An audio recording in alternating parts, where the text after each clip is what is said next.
So I had a viewer on my video on spiral dynamics ask me, hey, is this falsifiable in the Popperian sense? And that came at an interesting time for me.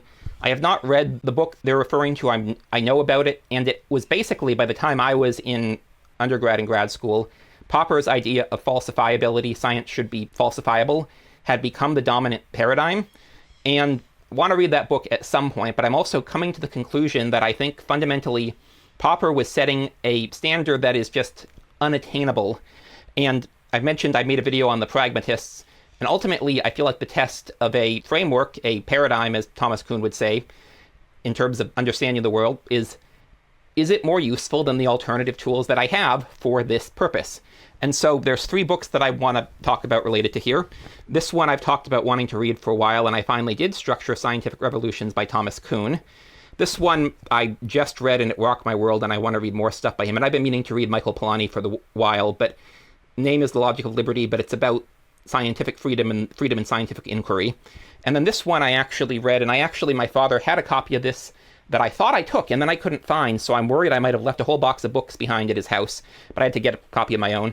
And I started rereading this one, and I'm not rushing through it because I've already read it, but I am wanting to re-examine what he said. I read it before the other 2, but it also came after them, and he references both of them.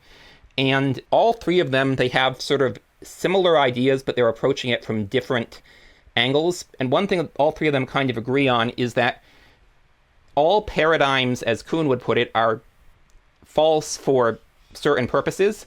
The question is just how useful are they now? And once they stop becoming useful for a purpose, we move to other ones. But one example that at least 2 of them bring up, possibly all 3, is the Copernican revolution, because obviously now we know the Earth revolves around the sun, right?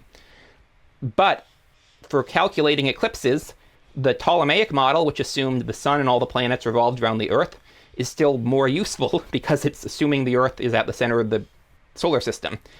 And so that is still the main thing we use for eclipses, is the Ptolemaic model. And these models can become outdated but still have uses.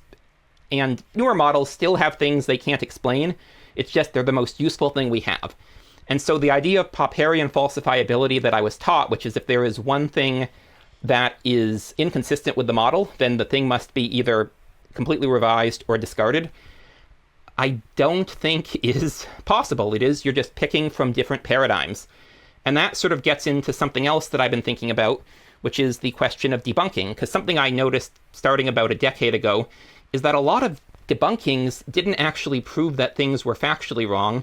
They would say things were debunked because they didn't fit with the consensus of the supposed experts. And I'm like, that's just an appeal to authority. And I've had people tell me, well, it's not an appeal to authority if it's a valid authority. And I'm like, yeah, it is. That's literally definitionally appeal to authority. And Mentis Wave in one of his videos actually did a good explanation. It's not appeal to authority if you're saying this authority believed X because of Y, where Y is your argument. But if you're just saying this is wrong because the experts all agree that this is wrong, that's not a debunking. And I've been thinking about it because, as I talked about in my video in Frameworks, like there are things that I would say are absolutely wrong from my perspective, but they still have use cases. You just need to understand what the use cases are, and they may never be for us. And a good example for me, like the key example, is young Earth creationism. Because for that to be a useful use case, you need to believe that the Bible being literally true and inerrant is foundational to your worldview, and you need to be willing to give up basically all of modern geology and all of modern biology. But if you believing what the Bible says is true is more important than you personally, because you can still get the benefits of modern geology and modern biology without believing or understanding them. Most people don't understand most of modern biology. I think I understand it better than most lay people. And I certainly am by no means don't get geology, but I can still benefit from it.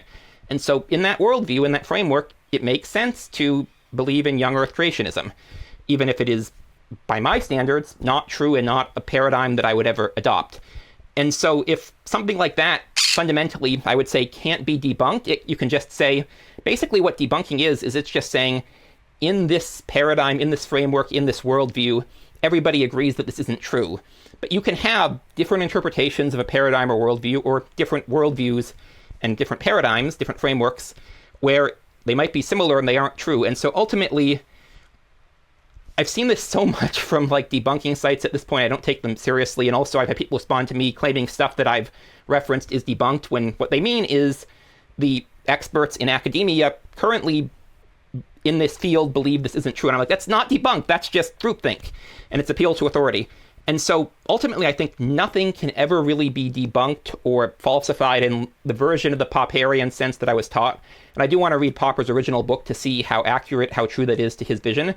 But at least one of these 3 books that I read mentioned, like, referenced Popper and said that they thought, having read him, yeah, he was wrong and you actually can't falsify anything.